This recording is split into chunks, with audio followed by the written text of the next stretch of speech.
Hello everyone and welcome back. We are going to continue our little series on how to use OGS.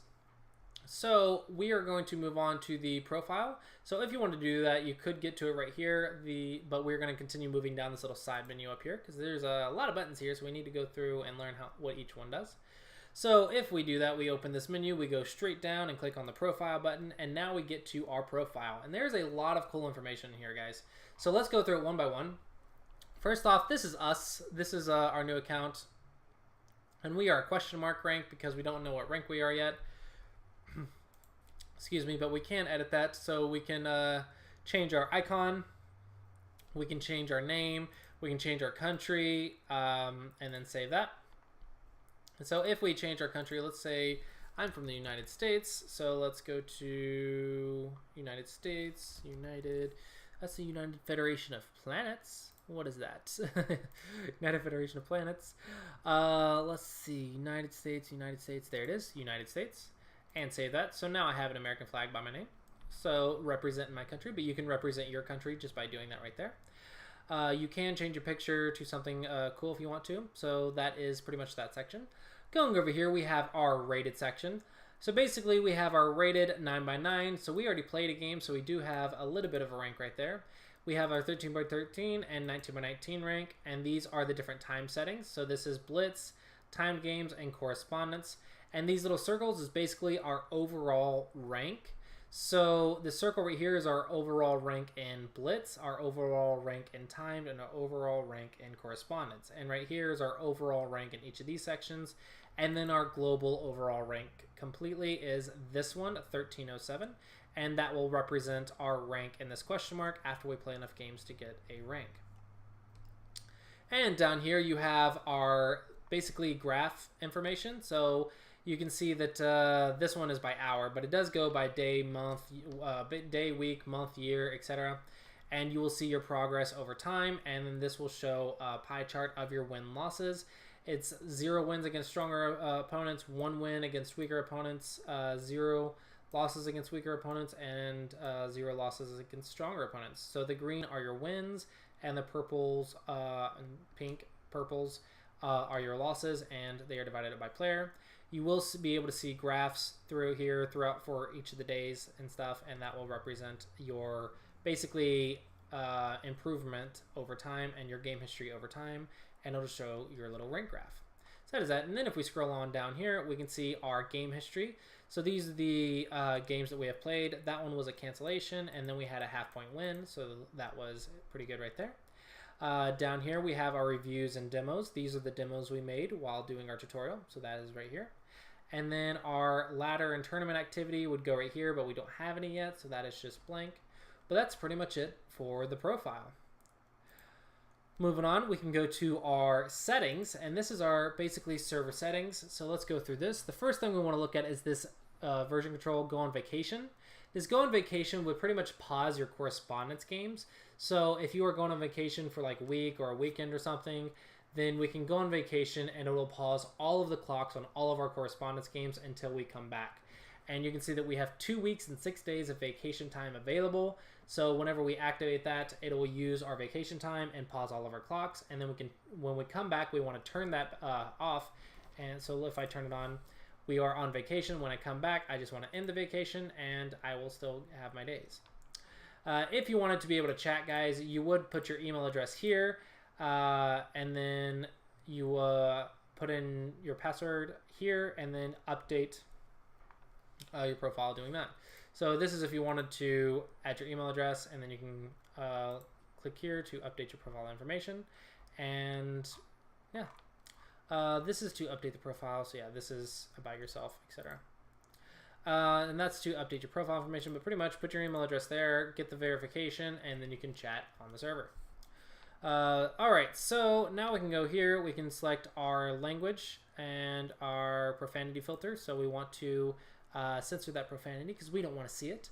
And go down to the game thumbnail list, and that is to basically, if you remember in our games tab, how many games were we able to show.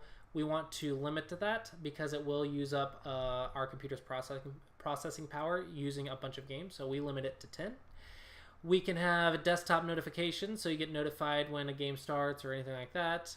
Show offline friends list on list, and that is just our friends list. We don't have a friends list right now, but that would be right here if we had friends. We don't quite yet, but we can get some in the future. Hide special Unicodes, and these are basically the little toggles that we can toggle on and off. Game preferences, sound, auto match alert. So here we can adjust that. And this is, I believe, is the talking lady, so we can actually click play. Oh, this is Stones. Auto match alert is that. We can lower that or raise it or whatever. Game control dock pop-up delay. So if we wanted a pop-up delay when the game control pops up, we can do that there. Voice countdown, we can toggle that on or off. Usually want that on. Board labeling, automatic, but this could be letters and numbers or just numbers and numbers. Live game submit move, we want to just one click, but on correspondence you can double click or whatever. So the way this works is if you one click move, when you click, it'll just submit it immediately.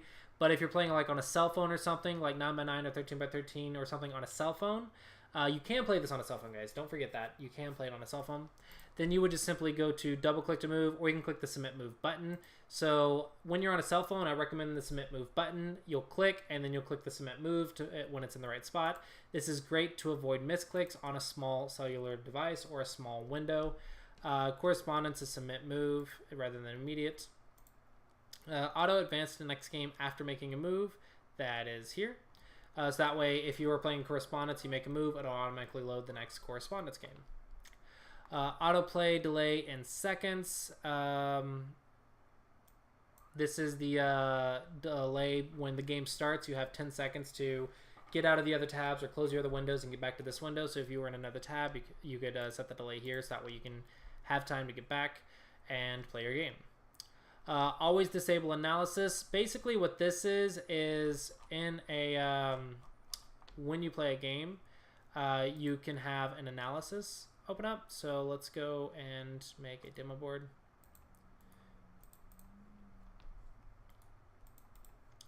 On the right here, there will be an analysis button where you can actually check branches and play out moves during the game to see what would happen, and then you would click back to game to go back to it.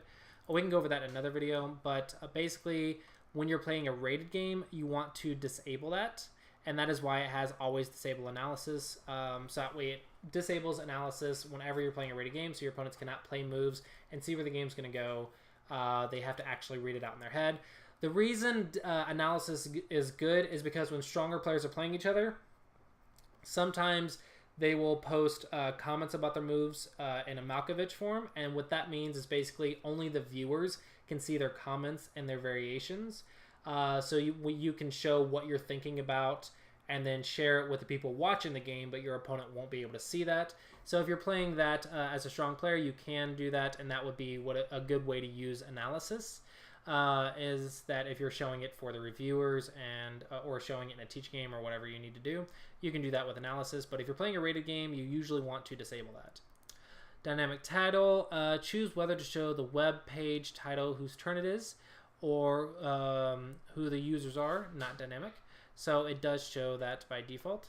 Email notifications, if you want to change your email notifications, you would do that here. I do recommend adjusting these to only what you want to know about, because this will spam your email very quickly if all of these are on and you're playing a lot of games.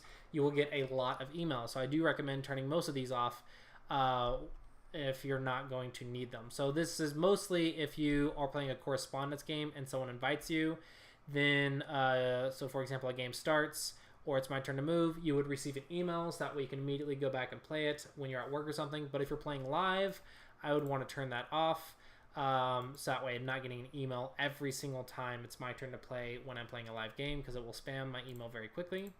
So that is where you do that here, and that is how that works. All right, let's go back up here. The next thing we pretty much can do is support OGS. This is basically supporting the development of OGS. If you want to do that, you could do that here. You can do it at $5 a month. You can do it in whatever currency you need to, and you can do it monthly, yearly, or one time. So if you wanted to make just a one-time donation, you could do that like that. But basically, the monthly donation is what they would like the most, just to support the developers of OGS, because they need to actually make a living so they can develop this full time. I know there is a developer that does this full time. This is his job, is to run this server. So we do want to support him to keep the server up and running, so we have a server that we can play on. So you can do that here.